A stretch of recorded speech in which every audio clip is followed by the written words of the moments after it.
Oh, Ilang taon na po kayo nakatira dito? kami 1986. Simula 1986. Ganito lang, ngayon lang yan, first time. Oo, first time. Nung mangyari yung bahang yan. Sobrang laki talaga niyan. First time yung ma-experience sa Oo, ganito. ito, ganyang kataas talaga.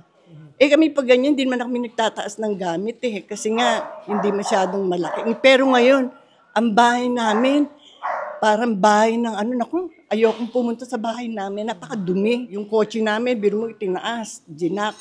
Dati hindi naman ganun.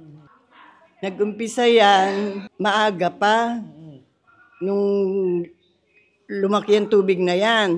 Nung medyo tumatanghali-tanghali, di malaki na, lumiliit, nagsasubside siya. Pagkatapos, medyo tumagal-tagal mga ilang oras, bumanat na yung ulan.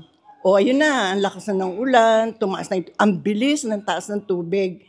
Di ngayon kami itaasan na ng kanyang-kanyang mabilis tumaas yung tubig. At kung hindi ka agad lilikas, nawalan pa ng kuryente. Nung kami pumunta dito, ang dilim-dilim. Hanggang dito na yung tubig. Diyan sa kalsada. Sa kanila, mas malalim kasi mababa yung lugar nila, yung mga bahayan dyan. Umabot hanggang dito. Yung mga gamit nila, nagtumbahan, ganyan. 12 pamilya kami dito. Ako nga, hindi dati lumilikas ako'y nervyos Hindi nga ako nakakatulog magdamag, nakaupo ako. Grabe, nakakatakot.